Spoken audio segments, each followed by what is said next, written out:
Hello, this is Dr. Jambitsky and welcome to my Environmental Science screencast. Today we are going to talk about ions and ionic bonds.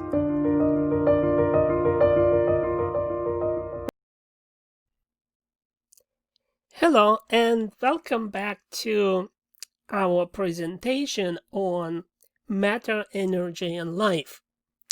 And I would like to start today's discussion with a brief mentioning of John Dalton. As you know, John Dalton is the founder of contemporary atomic theory, and he was the first person who ever said that matter is made of atoms.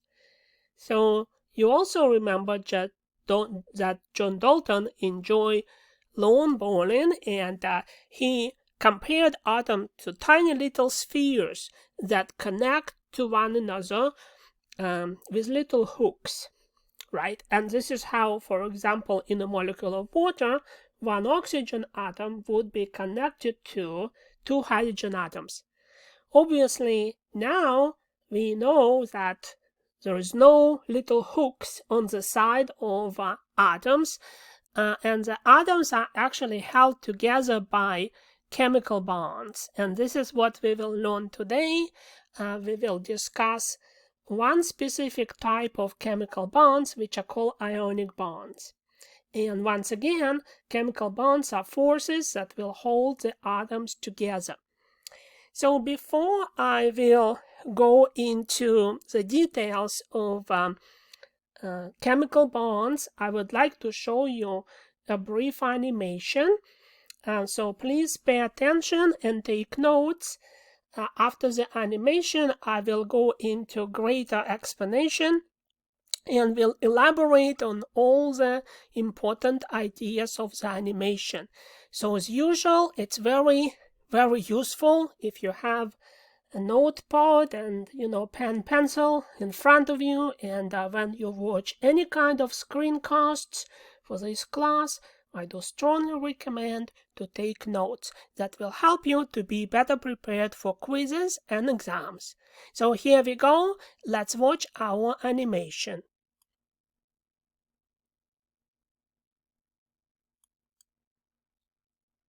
Electrons orbit the nucleus in a volume of space called a shell or energy level. Sometimes these shells are depicted as fixed orbitals, as seen in the model of nitrogen here. The electrons are illustrated like tiny moons orbiting around a planet. A more accurate way of representing the space that electrons occupy is by viewing the electron shell much like a cloud. The electrons may be anywhere in the cloud at any particular time. There are rules for how many electrons can occupy a given shell. The first shell, or energy level, can hold a maximum of 2 electrons. The second and third shell can hold 8 electrons. And the fourth and fifth shells can hold 18 electrons each. An atom is the most stable when its outer electron shell contains the maximum number of electrons. This can be seen in the inert gases: helium with 2, neon with 2 plus 8, and argon with 2 plus 8 plus 8. Open the switch to start the flow of electrons. Notice how each electron shell fills with the first shell, followed by the second, third, and fourth. Notice that the atoms most commonly found in living cells all have incompletely filled outer shells. In order to achieve a more stable configuration by completely filling their outer shell, these atoms are able to react with one another to form molecules.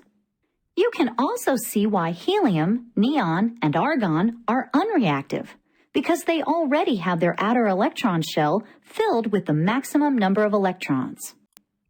So I would like to explain this animation. So there is a table that has some examples of elements from the periodic table of elements.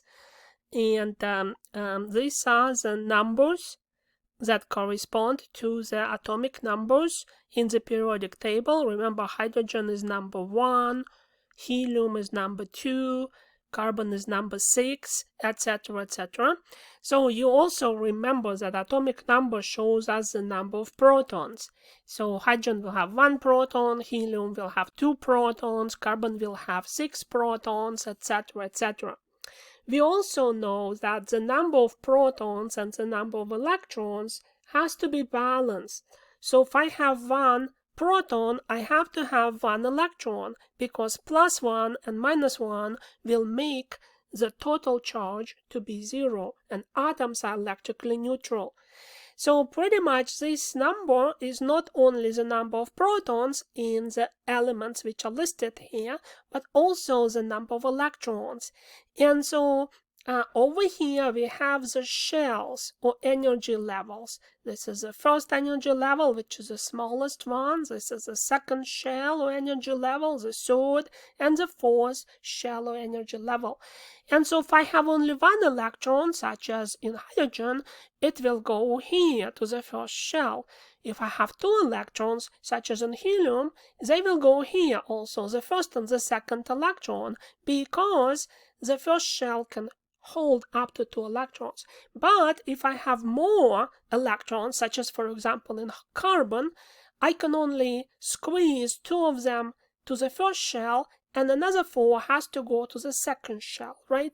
And so this is exactly what this animation will show us, how those electrons will be distributed between the first shell, the second shell, the third shell, and the fourth shell. So I'm gonna open up the switch and we will watch animation and we will see what's going on. Okay, ready?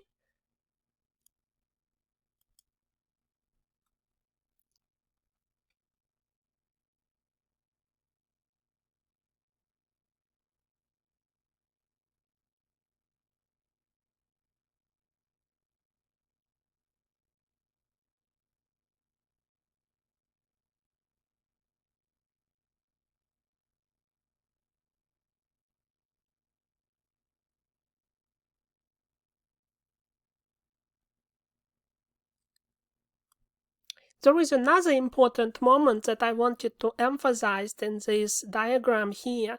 The outer shell is highlighted in red color. So for hydrogen, we only have 1 shell. For carbon, we have 2. The same would be true for nitrogen and oxygen, because they just have enough electrons to occupy 2 shells, right? Etc., etc. Now, the atom will be the most stable if the outer shell is completed, it's finished up. And this is what we observe in noble gases, such as, for example, neon and argon and helium. So their outer shell, in case of helium, is the first shell, in case of neon is the second shell, and in case of argon is the third shell. As you can see, the outer shell is completely finished. 2 electrons in helium, which is the maximum number of electrons you can have in the shell, 8 in case of neon, and 8 in case of argon, because those shells can only have 8 electrons. These are the most stable elements. They're generally not reactive. They do not react with other elements. They don't form chemical bonds. That's why they're called noble gases. All right, so let's continue with the animation.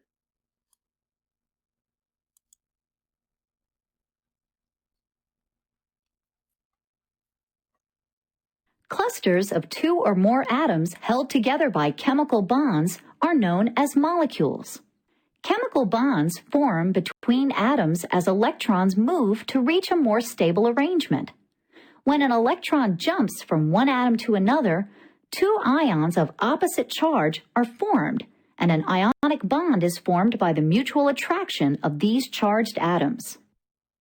Sodium chloride, or table salt, is an illustration of ionic bonding. Since sodium has only 1 electron in its outer shell, it can either capture 7 electrons from another atom, or it can lose its single electron to another atom. The first possibility is energetically impossible, but the second possibility occurs when it transfers its single outer shell electron to chlorine. Chlorine has 7 electrons in its outer shell, so by capturing an electron from sodium, it becomes more stable. However, the loss and gain of an electron by sodium and chlorine, respectively, results in a positive and negative charge on these atoms. Because these atoms now exist as ions, sodium, a positively charged cation, and chlorine, a negatively charged anion, the two atoms are held together by these ionic charges, and hence the term ionic bond. In summary, an ionic bond is an attraction between ions of opposite charge. Ionic bonds occur between strong electron donors, which are atoms with only a few electrons in their outer shell, and strong electron acceptors, which are atoms with nearly 8 electrons in their outer shell. We are looking at the periodic table of elements, and I'm going to show you how to create diagrams depicting structure of an element. And this type of diagrams can be created using a PowerPoint. So let's start with carbon, and we already know that carbon has a symbol C, and it's right over here. This is the element number 6. So let's go ahead and zoom in so we can see information about carbon. Okay, so carbon is right here. You do have a periodic table of elements in your textbook as well, and pretty much to be able to do this type of assignments, you have to have a periodic table in front of you. You can either directly look at the periodic table inside of your ebook, or you can also download a periodic table and print it, which can make your life a little bit easier. So, alright, so remember the symbol for the element is usually in the center, is 1 or 2 letters, and this is letter C for carbon. Above the symbol, we will have the atomic number, and the atomic number, as you remember, tells us the number of protons in the nucleus of the atom. Nucleus is in the middle, and the nucleus is constructed of protons and neutrons bundled together. And then we have also electrons that spin around the nucleus like planets are spinning around the sun. And there is a second number over here that is an atomic mass in atomic mass units or daltons. So for all practical reasons, we have to round this number either up or down. So in this particular case, it's going to be rounded down. It's going to be 12 because I cannot have 0.01 neutron, right? So here we go. So let's remember these two numbers.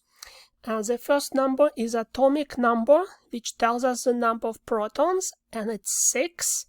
And the second number is atomic mass, it's 12. And you also remember that atomic mass is a combination of the number of protons and neutrons.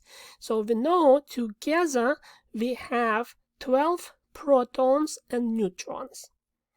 So now I'm going to take you to the PowerPoint slide. So let me zoom out of here, and I'm going to take you to Microsoft Office 365, and I normally don't use Microsoft Office 365. I have regular PowerPoint on my computer, but I know that some of you would prefer to use the online version of it. So basically, Microsoft Office 365 PowerPoint has the same exact functionality or very similar to the desktop version. And obviously, everything that you can do with Microsoft Office 365, you can also do with the desktop version of the software. Alright, very good. So I'm inside of my PowerPoint presentation, which is part of Microsoft Office 365. So this is the slide which will show the structure of atom of carbon. So in this box over here, I would like to show the number of protons. Remember the symbol for protons as P with a plus as a superscript. The number of neutrons, which are shown as a small n with 0 as a superscript, and the number of electrons. And an electron is going to be E with a minus above the symbol E. So what do I know about the number of protons? The number of protons is the same as the atomic number, that was 6. So what I can do here, so I can go ahead and I can tell that I have 6 protons in the atom of carbon. So remember that electrons and protons have opposite charges. Protons give me 6 positive charges, and to keep the atom neutral, I have 6 negative charges, right?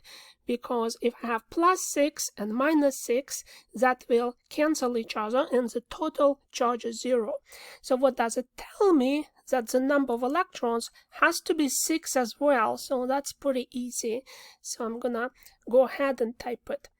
So how do I calculate the number of neutrons? You have already looked at the exercise after the prior lesson, and you know to calculate neutrons we need to know the atomic mass, which was 12, and atomic mass is a combination of protons and neutrons, right? Protons number is 6, so 12 minus 6 will give us the number of neutrons, and so 12 minus 6 is 6, right? So that's pretty easy. So in the nucleus I have in carbon 6 protons and 6 neutrons. That will give me a mass of 12 atomic mass units. Alright, so I'm kind of done with this part of the slide. Now I would like to show the atom.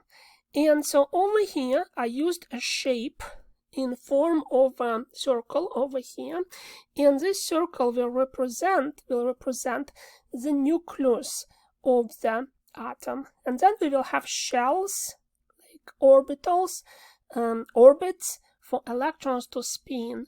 And instead of using the complete circle, which I could do, right, but I'm very limited what I can do in my PowerPoint presentation. So what I did here, I just made part of a circle, but obviously this orbit has to go all the way around the nucleus, right?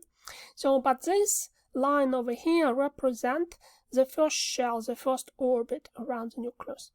So how many charges do I have in the nucleus, which is this blue area over here? Well, in the nucleus I have 6 protons and 6 neutrons, right?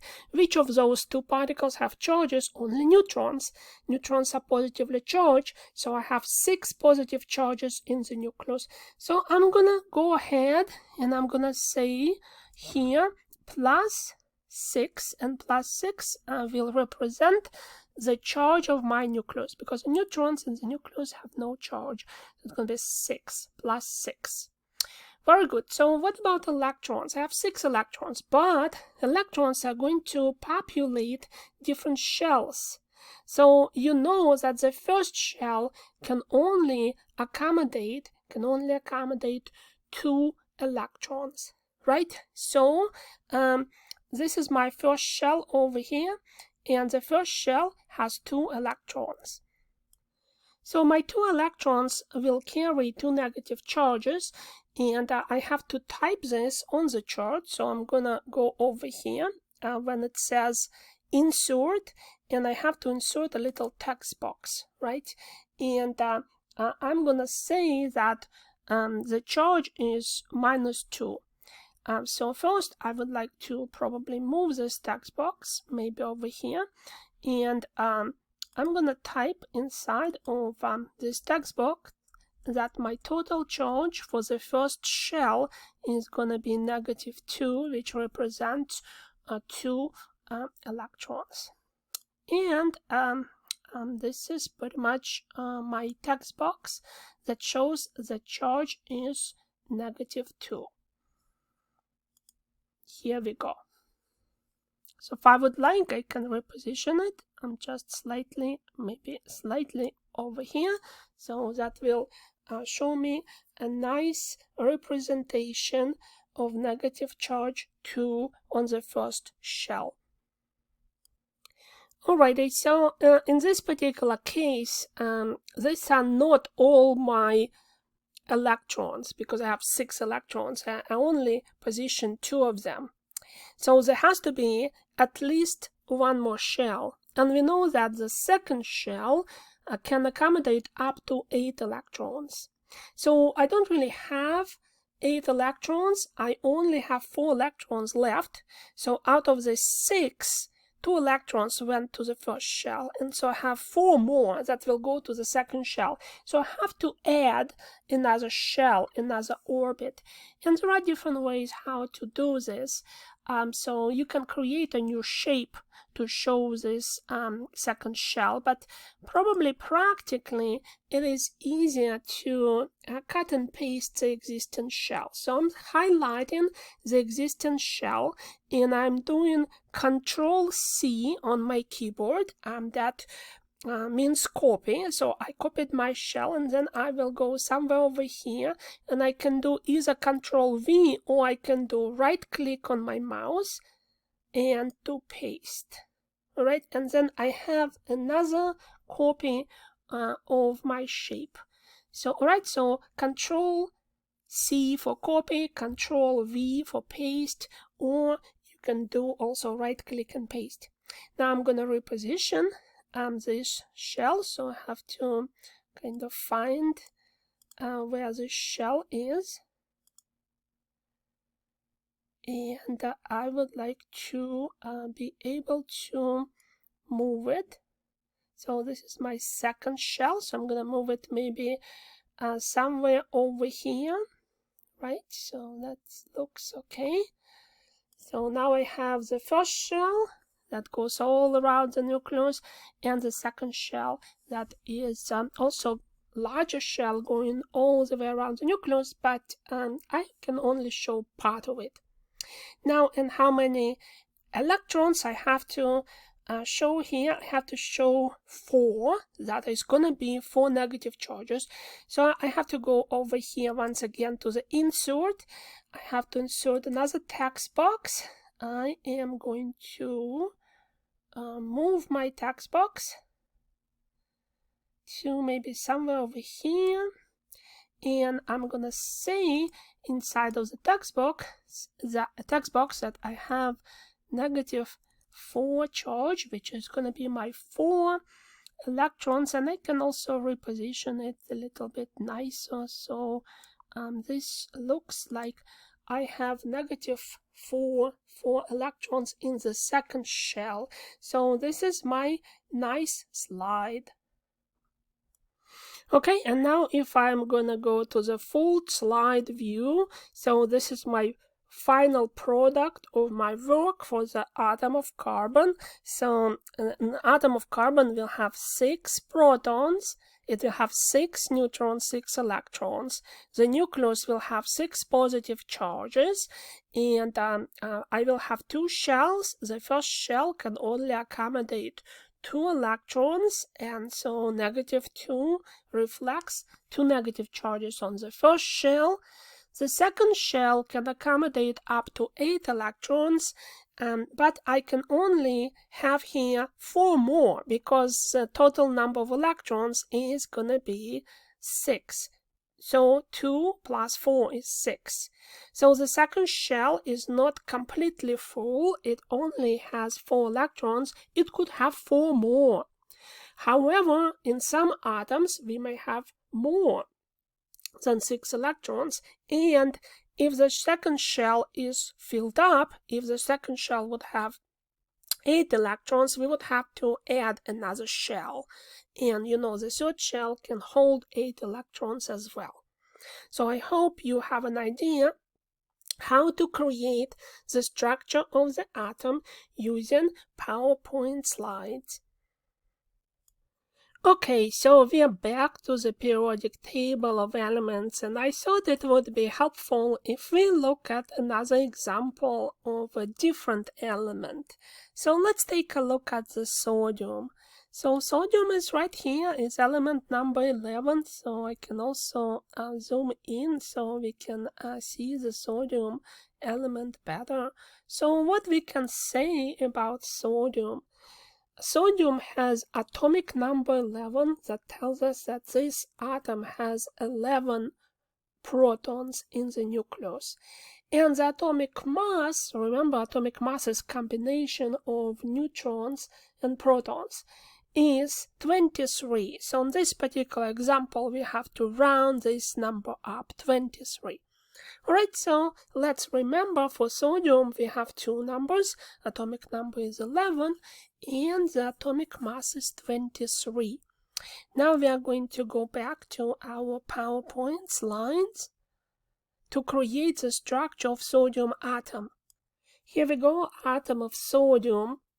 Remember that we have atomic number of 11, which tells us that we have 11 protons. The atom has to be overall neutral, so 11 positive charges have to be balanced with 11 negative charges that come from electrons. So I also have 11 electrons. And to calculate the neutrons, I have to take the atomic mass, which was 23, and I have to subtract 11. So 23 minus 11 is going to be 12. Is that correct?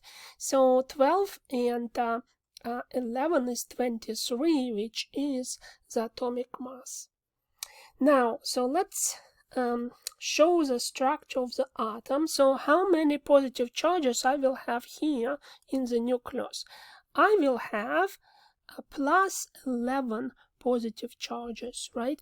Because I have 11 protons. So I'm going to go ahead and I'm going to type here plus 11 for 11 positive charges in the nucleus.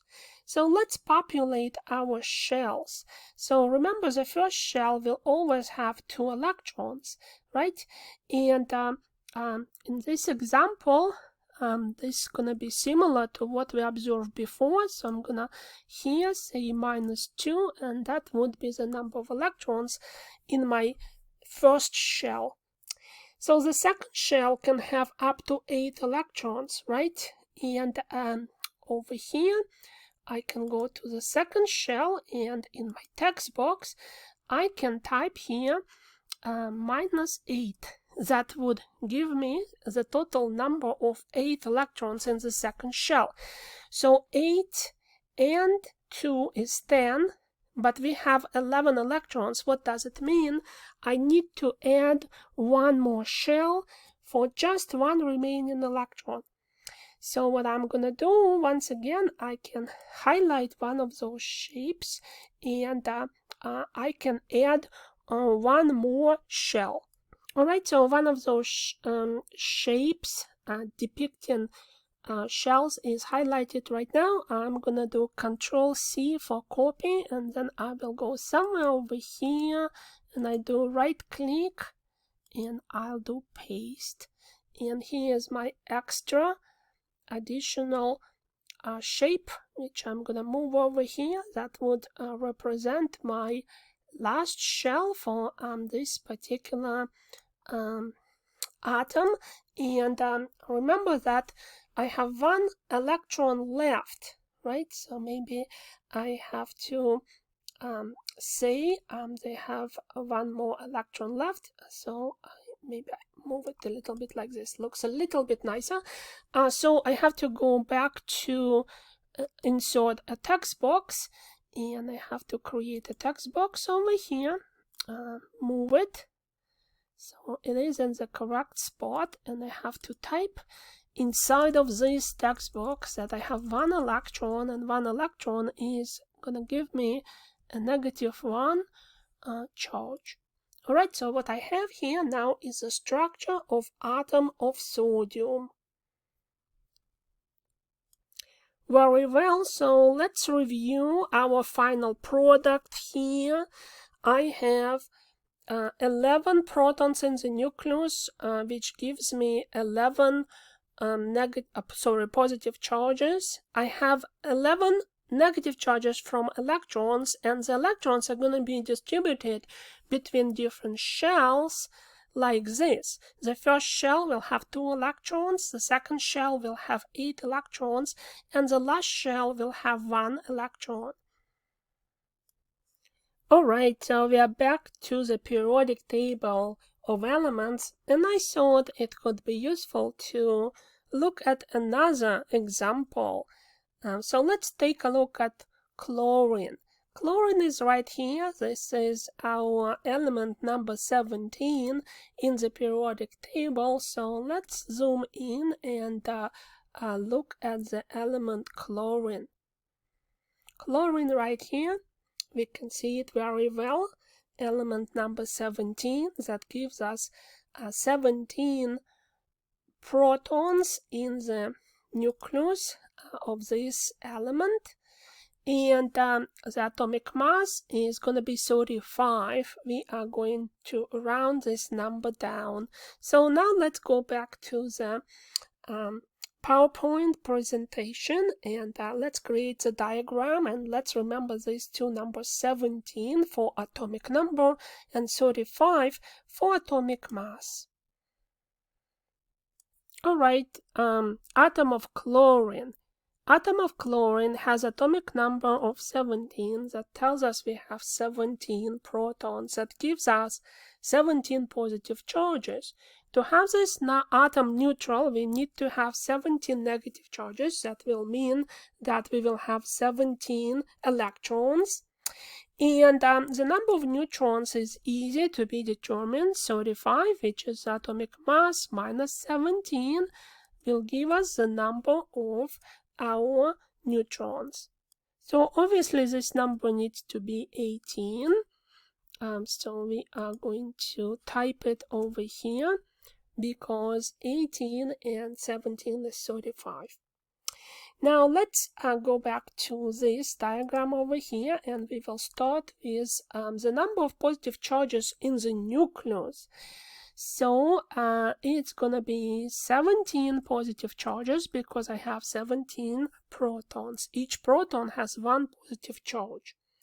Now let's start populating our shells. So the first shell is the smallest shell, and it can only accommodate 2 electrons. So I'm going to put minus 2 here for 2 electrons. Each electron has minus 1 negative charge, and we have 2 of them. That's why it's negative 2.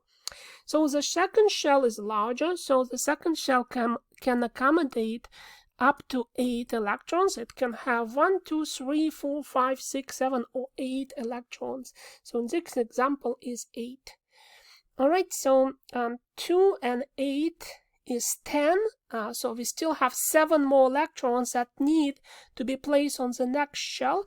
So we remember that the third shell can accommodate up to 8 electrons, and we have only 7 left, so there is plenty of room here for 7 electrons. Right, so this is pretty easy. Very well, let's take a look at our final product here. Atom of chlorine has 17 protons, 18 neutrons, and 17 electrons. So the charge in the nucleus is plus 17 because it has 17 protons. The first shell will have 2 electrons that give us negative 2 charge. The second shell will have 8 electrons that will give us 8 negative charges, and the third shell will have 7 electrons that will give us 7 negative 7 charge. If you calculate the number of negative charges, 2 and 8, 10, plus 7, 17. So altogether we have 17 negative charges, and in the nucleus we have 17 positive charges, and the total charge of the atom of chlorine is 0. So very simple and elegant. Alright, so right now we are looking at the atom of sodium. And I would like to just take a brief moment to appreciate the structure of atom of sodium. And as you remember, in Latin, sodium is natrium, and that's why the symbol for the atom of sodium is Na, capital N and small a. So I also would like to remind you that atoms are neutral particles, so the overall charge is 0. I have 11 positive charges in the nucleus, and all electrons will also give me 11 negative charges, plus 11 and plus 11 in the nucleus and minus 11 in all the electron shells will cancel each other and give me a 0 total charge. Now, another important thing to remember that atoms can have different stability. And the atom is the most stable when the outer shell is completed, it's finished. So where is the outer shell here? The outer shell is shell number 3 for the atom of sodium. So is the shell completed? Is it finished? Well, what is the maximum number of electrons in the shell number 3? It's 8, right? So it's definitely not completely finished because there is room for 7 more electrons here. I only have 1 electron in the shell of the atom of sodium. So the atom of sodium is very reactive, and it would like to achieve the stable configuration. And to achieve the stable configuration, we need to finish up the outer shell. And there are different ways how this can be accomplished. So one way to finish the shell is to add 7 more electrons here. So if I add 7 electrons and I already have 1 electron, this is going to be 8 electrons and my shell number 3 will be completed. So another way to do this, instead of gaining 7 more electrons, I can just get rid of this 1 last electron. I can dump it. And what's going to happen in this particular case, I will eliminate shell number 3, and my shell number 2 already has 8 electrons, right? And that would be the outer shell if I get rid of this shell over here, and the outer shell would be completely finished, and the atom of sodium will be more stable. All right, so let's just think about this for a second. What is practically easier to do? Is it easier to gain 7 more electrons to finish up the third shell, or it's easier to get rid of 1?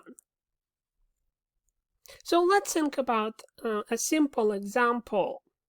Imagine you have $3 in your pocket, like $3 cash, and you are going to the ice cream store, right? And there are different assortment of ice cream there. And let's see, you have an option to purchase something that, let's see, costs $4, right? And something that costs $2.99. So remember, in your pocket, you have $3 cash, right? So what is easier to purchase with $3? Is it easier to purchase the $4 ice cream or the ice cream for $2.99? You probably can go to the ATM and get more money if you really want to, but you are right there at the ice cream store, right? So obviously it is more simple thing to do to purchase the ice cream for $2.99 because you already have $3 and you will have 1 penny left. So for the atom of sodium, instead of gaining 7 more electrons to finish the outer shell, it is easier to simply get rid of 1. we are back to our diagram of sodium, so we decided to make sodium more stable. It is easier to get rid of this one electron that would eliminate shell number 3, and the outer shell will become the shell number 2, which is already full. There is a maximum number of electrons here, and that would help to make sodium more stable. So, and this is what we will have. Okay, so now it's pretty much the same. It is still sodium, and it still has 11 positive charges in the nucleus. It is still an atom with 11 protons, so it didn't become a different element. It's still an element of sodium. But I eliminated one extra electron here. Now I have only 2 shells. Shell number 2 is finished. It has 8 electrons, and this configuration is very, very stable. But what is the outcome? Instead of 11 electrons here, I have only 10. And what does it tell me? 2 and 8 is 10 negative charges, and in the nucleus I have 11 positive charges, so I have 1 positive charge in excess. So this particle is not neutral anymore. The total charge is not 0. The total charge is +1, right? I have 11 positive charges and I have 10 negative charges. The total charge is +1. So this is not an atom of sodium anymore. A particle like this that has a charge is called an ion. So what I have here is a structure of sodium ion or ion of sodium. Also, if I'm going to write it as chemical symbols, I have to add a positive charge over here as little plus, and my little plus is a superscript on the right side of the chemical symbol. Just for comparison, let's take a look at the atom of sodium, just the same, but I have 11 electrons and I have 11 protons, and the total charge is 0, and this is written as Na, atom of sodium. And for comparison, this is my ion of sodium that has 1 less electron compared to the number of protons. The total charge is +1, and this is written as Na with a plus as a superscript on the right side to this chemical symbol. Very well, now we are looking at the structure of atom of chlorine. And you remember that chlorine has a chemical symbol, capital C and small l, Cl. Chlorine has 17 protons and 17 electrons. These electrons are distributed between 3 shells. The first shell has 2 electrons, second shell has 8, and the third shell has 7 electrons. We have 17 protons that give us 17 positive charges in the nucleus. 17 positive charges will be balanced by 17 negative charges of the electrons. Now, by the same token, so let's think about the stability of the chlorine. We remember that atoms are the most stable when the outer shell is finished. So this shell number 3 of chlorine is not quite finished. So it is lacking 1 electron. And there are 2 ways how you can solve this problem. You can either add 1 electron and then this shell will be finished, right, over here, or you can just dump. You can dump all 7 electrons. In this particular case, shell number 3 will be eliminated. The outer shell will be the second shell, which is already finished. So let's think about this. So what is easier to do? Is it easier to add 1 electron, or it's easier to dump, all 7 electrons here. So think about it. Well, imagine again you are in the ice cream store and you would like to purchase the ice cream which costs exactly $3. And somehow in your pocket you have $2.99, right? It's somehow you collected all your change and this is all you have at this moment, $2.99, which is 1 penny short of $3. And you're talking to the person at the cash register and they say, well, okay, give me $2.99 and here somebody left tips right at the counter and I'm gonna take 1 penny from the tip jar and I will add it and put it in the register for you and you can have a $3 ice cream for $2.99, right? This is really something that happens all the time because it's just 1 penny short. Now, the question is, what is going to happen with chlorine? Obviously, the logic is about the same. It's easier to add 1 extra electron here rather than dump all 7. And this is what I will have. So, the outer shell now received 1 extra electron. This is still chlorine. It still has 17 protons. It still has 17 positive charges in the nucleus. But I gained 1 extra electron, so the number of electrons is 18. So I have 17 positive charges from protons. I have 18 negative charges from electrons. So I have 1 negative charge in excess. So this particle has a total charge of -1.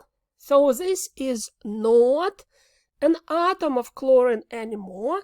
This is a charged particle which is called an ion. This is an ion of chlorine.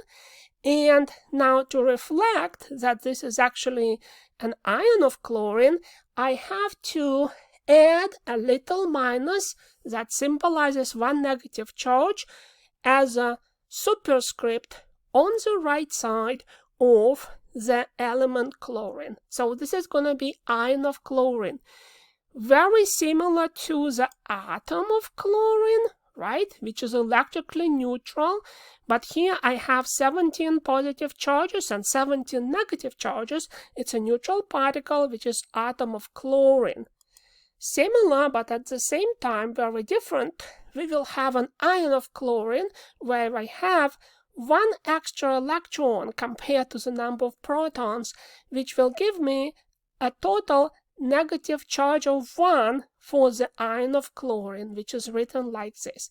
So this is another example of an ion of chlorine.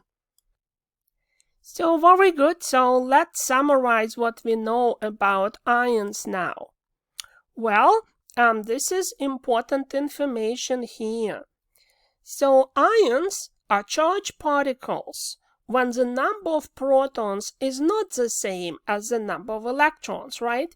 You may have more protons compared to the number of electrons, or you can have more electrons compared to the number of protons.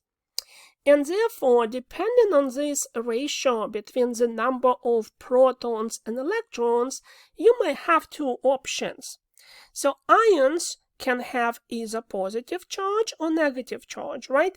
So have more protons than electrons, atoms becomes positively charged ions. In the opposite scenario, when you have more electrons than protons, then atoms become negatively charged particles, negatively charged ions. Now, if we have a positively charged ion, this type of ions are called cations. And if you have negatively charged ions, this type of ions are called anions. So an example of a cation would be ion of sodium that has a positive charge. An example of an anion will be negatively charged ion, such as ion of chlorine. There are different ways how people can remember which particles, which ions are called cations and which ions are called anions. So I will share with you how I remember which one is which. And again, if you have different ways how to remember something, you can use it. But this is just my experience and how I can remember. So take a look at the word cation, right? The word cation starts with CAT. Did you notice this? CAT. What is CAT? CAT is a cat, right? We all know that cats are very positive animals, right? Cats are very positive animals, and therefore I can remember that my positively charged ions are going to be cations, such as, for example, ion of sodium. All right, so now let's take a look at anions. All right, just let's think about the word anions and how does it sound? Some people say anions sounds like annoying, which is a negative experience. Some people say anions sound like onions. You know, when you chop onions, usually you cry, right? Because there are some fumes which are going to be released by the onions that have some irritants that making people cry. So crying is a negative experience. And this is how I remember that ions with a negative charge, such as, for example, chlorine, are called anions. So negatively charged ions are anions. And once again, this is just to help you to remember. And if you know a different way that will help you to remember things, you can use it as well. All right, so we may have two different types of ions. Cations, which are positively charged, and anions, which are negatively charged. And this is actually very important because if you have a positively charged and a negatively charged ions, they will be attracted to one another. Why? Because opposite charges attract each other. That is a very well-known fact. The same charges will repel each other. But if you have a cation and an anion, they will have a very, very strong force of attraction because of the opposite charges. And here we come to this very important idea of chemical bonds. So in our environment, most of the time, atoms do not exist in isolation. They actually join together and they form molecules, such as, for example, a molecule of water, which is made of 2 atoms of hydrogen and 1 atom of oxygen.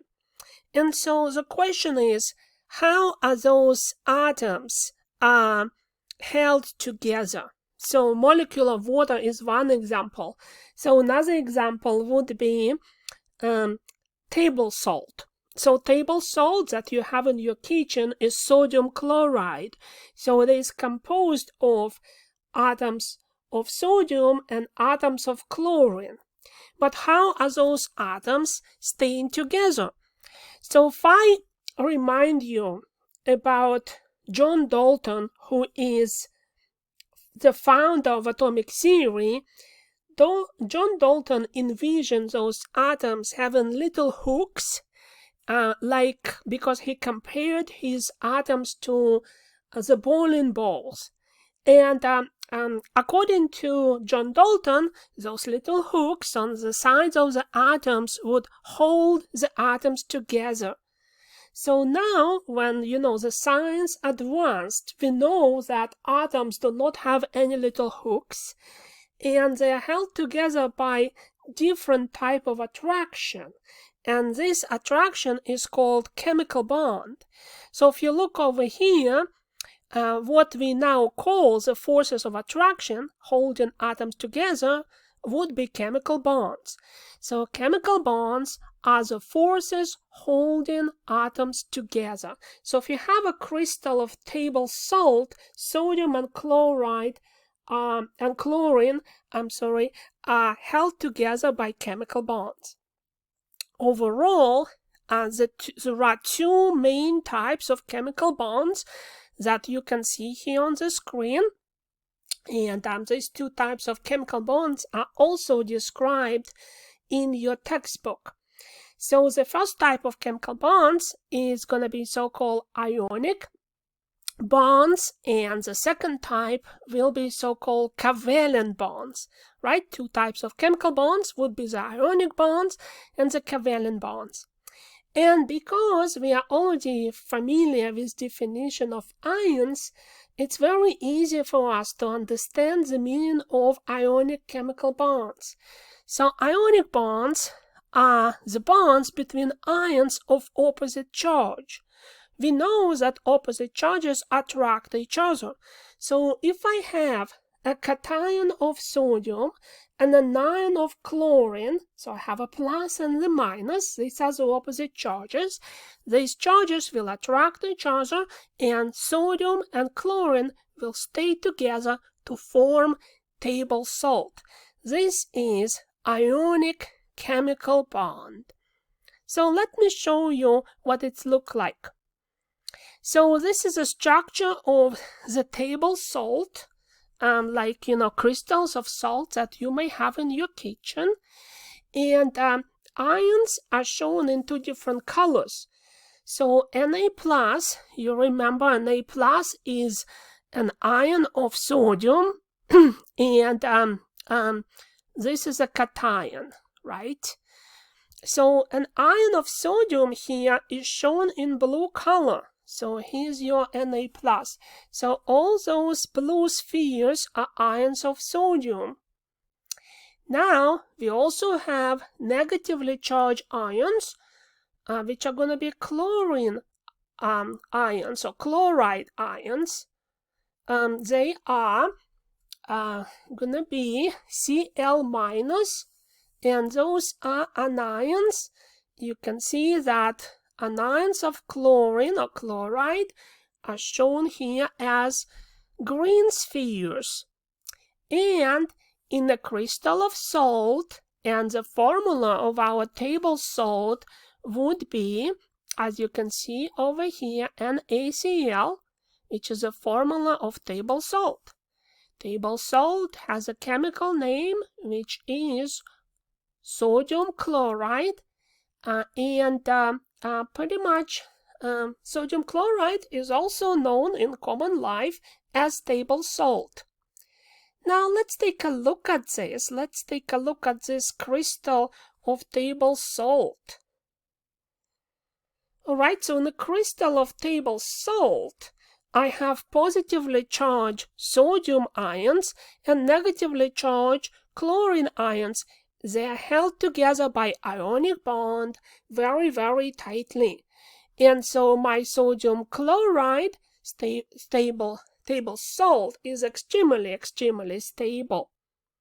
Now, have you ever tried to melt table salt? Have a skillet and pour some salt, in the skillet, and, put it on the cooking stove and try to melt. It's not gonna work. It's impossible to melt table salt in your household conditions. So that would be different for sugar, for example. If you put sugar in a skillet and try to melt it, it will turn brown. So sugar will melt a lot easier than salt. And this is because salt, your table salt, has ionic bond. Sugar doesn't have ionic bonds. It actually has covalent bonds. And what does it tell us? That ionic bonds are very strong and they're extremely, extremely heat resistant. So ionic bond would hold ions together very, very strongly because opposite charges attract each other. There is, however, one little secret how we can break ionic bonds in a table salt quite easily. Well, take a teaspoon or a teaspoon of table salt, put it in a glass of water and stir it, right? You know from your practical experience that the salt will dissolve. Will it disappear? It will not, right? You remember the law of conservation of matter. Matter cannot be created or destroyed. It just generally transformed from one form to another. So the salt is still there, but we don't see crystals anymore. Why? Because water has ability to break those ionic bonds. And when the salt is dissolved, those sodium and chloride ions are just floating there by themselves.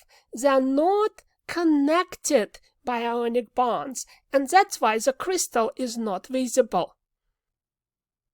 Alright, so let's think about the structure of the crystal of table salt.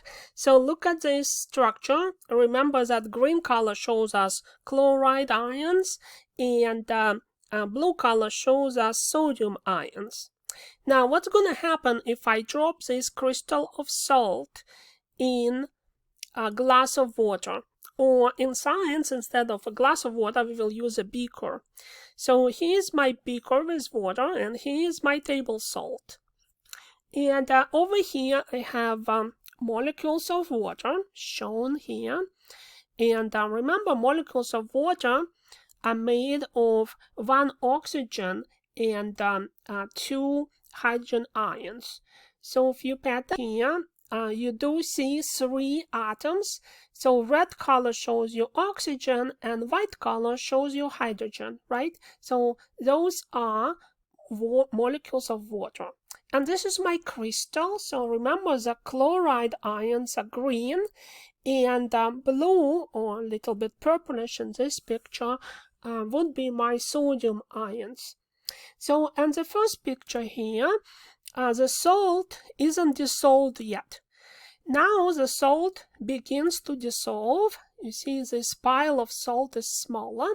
And what happens here, water molecules are going to break the ionic bonds, and gradually those ions of sodium and ions of chloride are going to be liberated from the crystal, you see? And that's why this pile of salt becomes smaller and smaller and smaller. And now the third picture over here shows me water.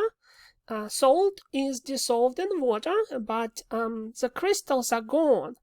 And what happens in this particular case, I don't have crystals because all of my ions of chloride, which are in green, and my ions of sodium, which are in blue or purplish, are floating there by themselves. The salt is still present, but not as a crystal, just as ions floating in water by themselves. Can I restore the crystal? Yes, I can. If I evaporate water, and the process of evaporation will transform the liquid water into water vapor. So if I completely evaporate water, so what's going to happen, those ionic bonds between my sodium and my chloride ions will be restored, and I will have the original crystal of salt. So I hope now you have a good understanding of ionic bonds, of ions, cations, and anions. You also know how to create a structure of an atom or an ion using PowerPoint. If you have any questions, you know how to get in touch with me, and I will talk to you soon.